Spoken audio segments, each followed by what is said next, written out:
बरसों पहले की बात है। एक गांव में एक किसान अपने परिवार के साथ रहता था।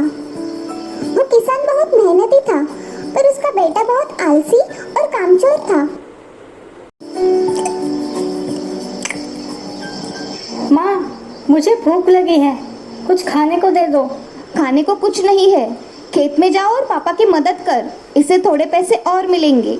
माँ की बात पर पिंटू को बहुत गुस्सा आता है और वो घर से चला जाता है। पता नहीं इस लड़के को कब अकल आएगी। कुछ देर बाद पिंटू वापस घर आता है और कोने में चुपचाप बैठ जाता है। शाम होते ही किसान घर आता है।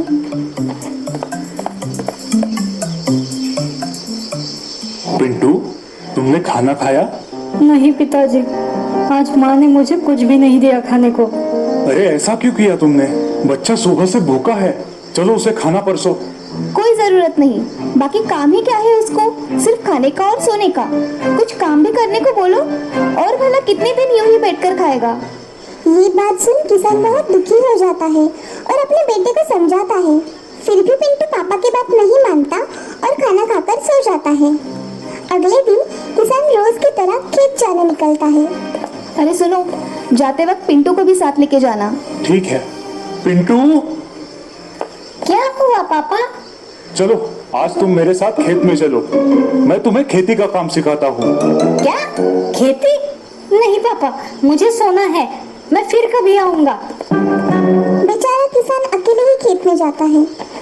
खेत में काम करते करते अचानक एक सांप किसान के पैर के नीचे आता है और उसे काट लेता है। बचाओ, बचाओ, कोई मेरी मदद करो, मुझे सांप ने काटा है, बचाओ। ये सुनकर बाजू के खेत में काम करने वाले मजदूर भागकर आते हैं और किसान को उठाकर घर ले जाते हैं। उस दिन से किसान बहुत बीमार पड़ जाता है।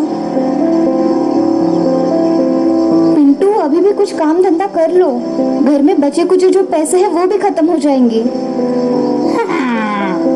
और ऐसे ही चलता रहा तो कुछ दिनों में एक वक्त का खाना भी नसीब नहीं होगा। ये बात सुनकर किसान पिंटू को अपने पास बुलाता है। पता है बेटा, मैं रोज खेत में क्यों जाता हूँ? क्यों पापा?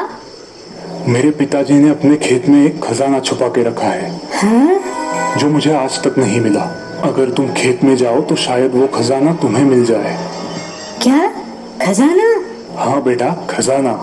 अरे ये तो अच्छा है, अगर मुझे खजाना मिल जाए तो मैं और मेरा परिवार बहुत अमीर बन जाएंगे और मुझे कभी काम भी नहीं करना पड़ेगा। ठीक है पापा, मैं आज से खेत में जाना शुरू करता हूँ। पिंटू रोज खेत में जाकर काम करने लगता है और सारी जमीन खोद देता है। ये देख पिंटू की माँ बहुत खुश होती है। अरे सारी जमीन खोद दी, फिर भी खजाना नहीं मिला। ठीक है, मेहनत बेकार जाने से अच्छा है जमीन में बीज बो देता हूँ, कुछ तो हाथ लगेगा। आपने ऐसा क्या बोला पिंटू को, जो मेरा पिंटू इतना सुधर गया? किसान पत्नी को सारी बात बताता है। कुछ दिनों बाद पिंटू की मेहनत रंग लाती है। अरे वाह!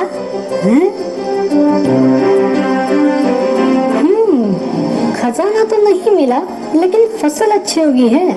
चलो अब इसे काटकर बाजार जाकर बेचता हूँ। पिंटू फसल काटकर बाजार ले जाता है और सारा धान्य बेच आता है। उसे काफी पैसे मिलते हैं। पिंटू बहुत खुश हो जाता है और खुशी खुशी अपने घर जाता है। पिंटू घर आकर सारे पैसे अपने पापा को देता है। ये देख किसान खुश हो जाता है। मैंने कहा था ना तुम्हें, हमारे खेत में खजाना गड़ा है। नहीं पिताजी, खजाना तो नहीं मिला, ये तो खेत में होगी फसल के पैसे हैं। बेटा, यही तो वो खजाना है जो हमारे पूर्वजों ने हमारे लिए रखा है।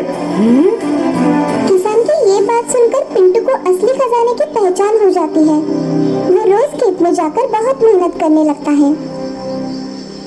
तो देखा दोस्तों, कैसे किसान ने अपने आलसी बेटे को सबक सिखाया और ये बताया कि मेहनत से ही हमें जीवन में सफलता प्राप्त होती है।